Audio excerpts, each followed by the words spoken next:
Fala pessoal, Enzo Pacheco na área, analista das séries Money Rider e as melhores ações do mundo aqui da Empíricos, voltada em investimentos internacionais. Emanuelzão, hoje eu tô feliz, cara. Eu tô feliz porque eu me vacinei. Eu me vacinei, cara.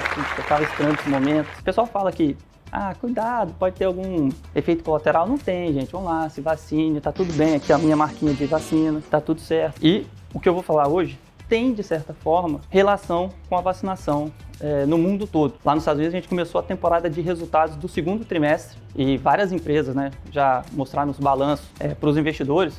Os resultados têm vindo muito bons e diversas empresas que estão presentes no nosso dia a dia. E hoje eu vou falar de duas empresas que provavelmente fazem parte do seu dia a dia. Você está aí assistindo esse vídeo no YouTube, mas daqui a pouco você vai querer relaxar, provavelmente você vai assistir um filme em algum serviço de streaming, vai tomar alguma bebida não alcoólica e provavelmente essas duas empresas que eu vou falar podem ser uma das empresas que você vai utilizar ainda hoje. Estou falando do Netflix e da Coca-Cola, duas empresas icônicas, duas gigantes de mercado com mais de 200 bilhões de valor de mercado, mas eu vou mostrar aqui que os números do último trimestre, de certa forma, foram impactados pela questão da vacinação. Um acabou sendo impactado de maneira positiva e outro nem tanto. Então, começando aqui com os números da Netflix, no segundo trimestre do ano, ela reportou uma receita de 7,3 bilhões de dólares, um aumento de mais de 19% comparado com o mesmo período do ano passado, uma margem operacional ali na volta dos 25%, ela conseguiu melhorar essa margem em relação ao mesmo trimestre do ano anterior, aumentou em 3 pontos percentuais, se tornou mais eficiente e reportou um lucro por ação de quase 3 dólares, 2 dólares e 97 centavos, um aumento de mais de 87% na comparação anual. Obviamente, o Netflix ela foi uma empresa favorecida, de certa forma, por conta da pandemia. As pessoas ficaram mais em casa e mais gente procurou o serviço de streaming. Hoje, o Netflix ele tem mais de 209 milhões de assinantes. Quando você compara com o mesmo trimestre do ano passado, foi um crescimento de mais de 8% na base de usuários da companhia. Só que, se a gente analisar o ritmo de crescimento da empresa nesse trimestre, ficou bem aquém quando a gente compara com o trimestre do ano passado. Esse trimestre eles adicionaram 1,5 milhões de novos usuários na sua base, só que um ano atrás foram mais de 10 milhões. Então, isso que a gente estava falando. Pessoas não podiam sair de casa, não podiam fazer outras coisas, acabaram recorrendo ao Netflix e o trimestre do ano passado foi impactado positivamente nessa questão. E aí, quando a gente compara o resultado desse trimestre com o do primeiro trimestre desse ano, você vê uma queda na adição de novos usuários. No primeiro trimestre de 2021 foram mais de 4 milhões, ou seja, a vacinação tomando corpo, as pessoas vão sair de casa, vão procurar outros serviços, outras experiências e deixar o Netflix um pouco de lado nesse momento. Tanto que as ações estavam caindo 4% do momento que a gente pegou aqui esses dados, os investidores ficaram um pouco decepcionados com esse ritmo de adição de novos usuários na plataforma. Quando a gente compara uma coisa é o Netflix hoje, há 10 anos atrás, e o que será 5 anos aqui na frente, se a gente tentar alongar o nosso prazo de análise. A gente vê que a companhia ainda tem um espaço para crescer nos próximos anos. Então a companhia ela faturava mais de 2,2 bilhões de dólares em 2010, número que passou para mais de 25 bilhões no final do ano passado, ou seja, mais de 10 vezes a receita nesse período.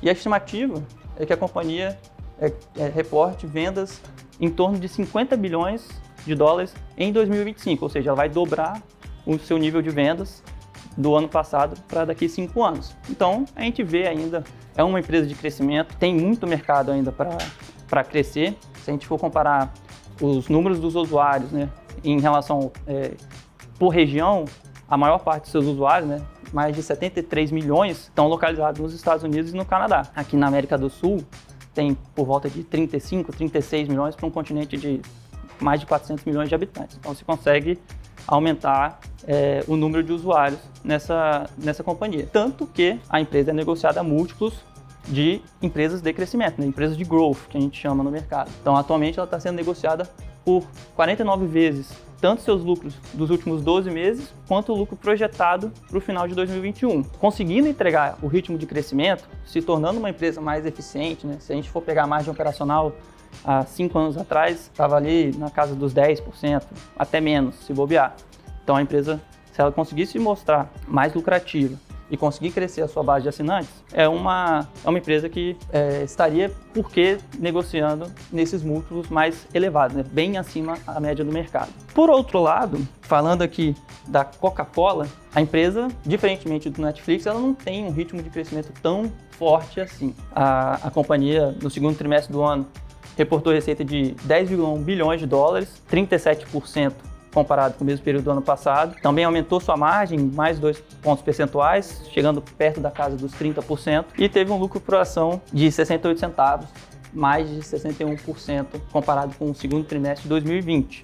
Enzo, mas esses números estão melhores do que os números do Netflix, né, com exceção do lucro por ação. Mas vamos lembrar, as pessoas deixaram de sair um ano atrás, então não iam mais para bares, não iam para restaurantes, e a companhia ela foi muito afetada, né? O setor de bares e restaurantes foi um dos principais afetados negativamente na pandemia. Então a base de comparação do mesmo trimestre do ano passado é mais fácil, digamos assim. Tanto que a companhia ela reportou resultado melhor do que o esperado pelo mercado, e as ações valorizaram mais de 1% hoje, né, enquanto a gente grava esse vídeo. Mas a questão aqui da Coca-Cola é que ela talvez não tenha um potencial de crescimento tão grande comparado com o Netflix. Então, quando você analisa as receitas de 2010 com o final de 2020 e a expectativa para 2025, ela perdeu receita de 2010 para 2020, saiu dos seus 35 bilhões para pouco mais de 33 bilhões no final do ano passado, e a expectativa é que ela fature pouco mais de 45 bilhões daqui a 5 anos.